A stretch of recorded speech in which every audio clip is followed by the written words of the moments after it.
Well, I think this is a great example of Chinese unrestricted warfare. The idea that, you say Israel might be using China as a way to hedge its bets against the U.S.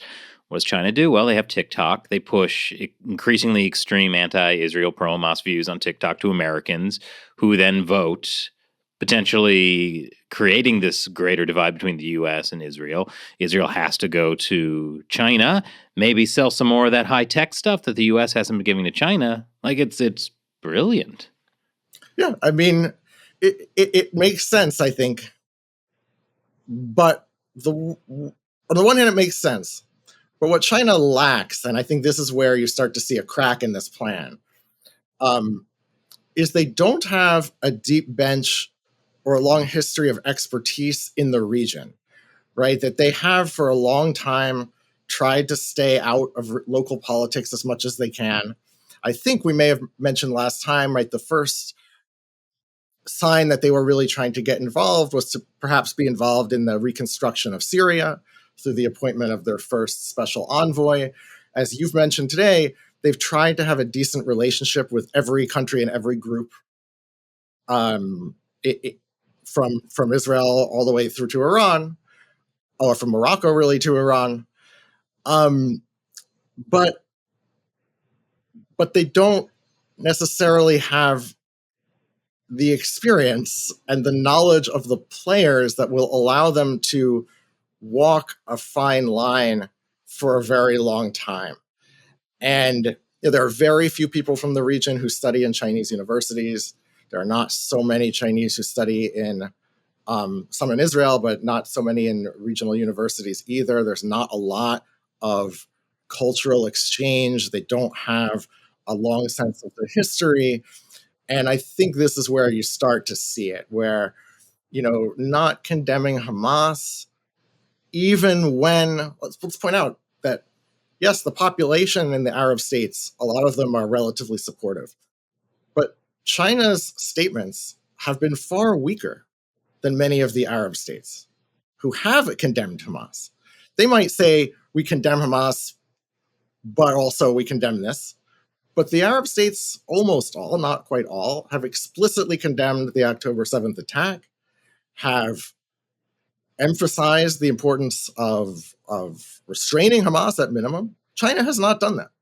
So they're actually not even as far out as Hamas's ostensible audience. You mentioned that the Israeli policy may change in the next few months in regard to how the Chinese side has been treating Hamas. Do you see a change in the popular view of China in Israel? You mentioned the common people on the street, or kind of in the press, that kind of thing.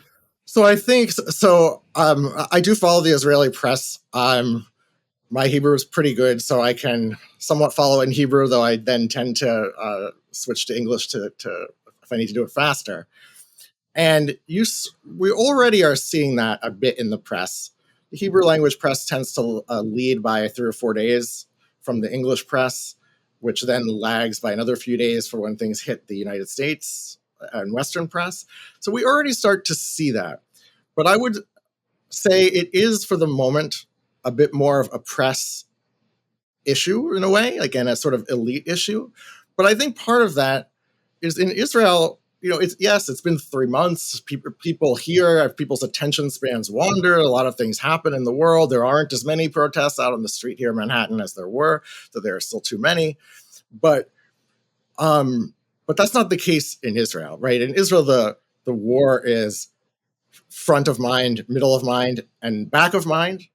There are hundreds of thousands of Israelis who are living in hotels in the middle of the country, both evacuated from the north and from the south.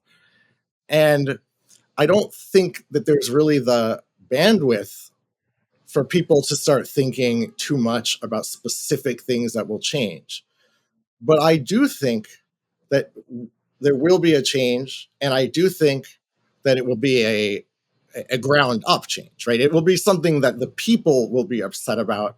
And if policymakers want to, and first of all, that's something the U.S. should absolutely take advantage of and try to highlight whenever and wherever we can, in part as a way to maybe get Israel to push back on Chinese investment, in the long run. So I think that's something that we should and hopefully will exploit. But I think there, Israeli politicians will have to make a case to the public why they should ignore China's position on this war. I don't think that case is going to be priority 1, 2, or 3 for the politicians to bother with. And I think it's a really tough case to make. I think that there is very much a view of we are learning who our friends are, and who they are not. Plus, China has concentration camps that commit ethnic cleansing, so that should resonate a bit. Absolutely, and I think does, but at the political level, the investment and the desire for friends in high places, I think, trumps that a bit. So I guess, do you feel like these attacks, because Israel has been attacked many times over the years, do you think this is going to fundamentally change things? Yes, absolutely. I mean, it is the third deadliest terrorist attack in world history, just in terms of number of people killed. And on a per capita basis, it's by far the number one. And as mainstream media have correctly reported, if we imagine this happening in the US, it would be between 40 and 50,000 people killed.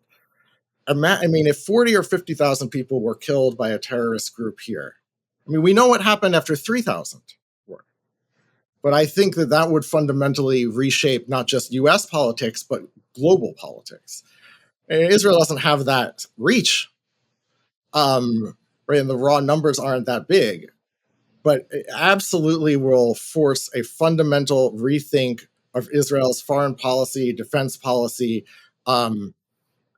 position, regional position, as well as domestic politics, which were a mess before this, and are starting to become a little bit of a mess again, but will definitely become a mess again, at a certain point. But it will shake out differently as a result of this.